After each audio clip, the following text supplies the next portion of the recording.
As part of the railway's plan to increase the speeds of all long-distance passenger trains by 25 km per hour by 2022, it has decided to replace the Shatabdi Express trains with much-awaited semi-high-speed Train 18. These trains will be loaded with state-of-the-art amenities and will be used for intercity travel. The trains are being built under the Make in India initiative at the Integral Coach Factory in Chennai. They are the first self-propelled trains which will reduce travel time and enhance passenger experience.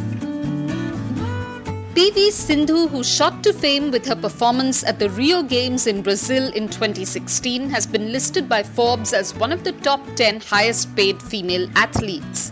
Sindhu, with total earnings of $8.5 million, is ranked 7th and is the only Indian athlete on the list.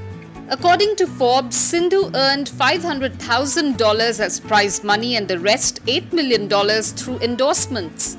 Topping the list with total earnings of $18.1 million is Serena Williams. While Williams went on a 14-month hiatus after announcing that she was expecting, she still remained the highest paid female athlete. Forbes says that her earnings of $18.1 million remain the best for the third year straight. Since the failed disinvestment attempt in May, the Maharaja has been scrambling for cash.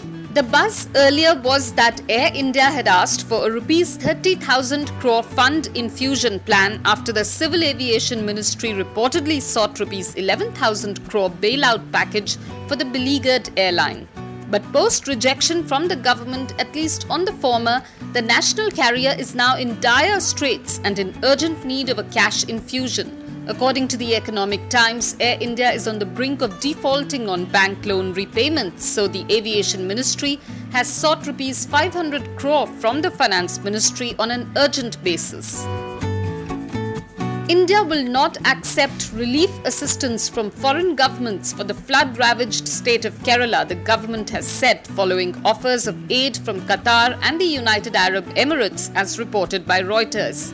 The decision to decline foreign help drew criticism from the opposition, which called for an end to the suffering of the people of the southern state hit by the worst flooding in a century. This week, the United Arab Emirates offered assistance of $100 million, while Qatar offered $5 million. Many people from Kerala live and work in the Gulf.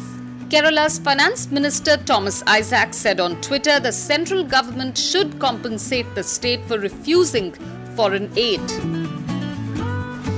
After touching all-time highs in the recent past, petrol and diesel prices can see a further surge as the country braces for a reduction in oil import from Iran.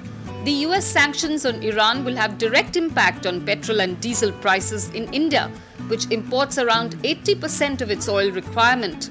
Iran is the third largest exporter of crude oil to India after Iraq and Saudi Arabia.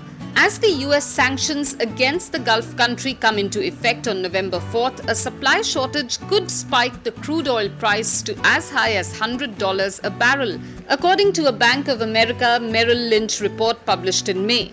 It's obvious the petrol and diesel prices in India will rise too if this happens. Indigo's troubles with its new Airbus A320neo aircraft are continuing, with India's biggest airline grounding an undisclosed number of planes yesterday because of non-availability of spare engines from engine maker Pratt & Whitney, as reported by Mint. Indigo, run by Interglobe Aviation Limited, said Pratt & Whitney has initiated the release of additional spare engines and all aircraft are likely to be in service soon.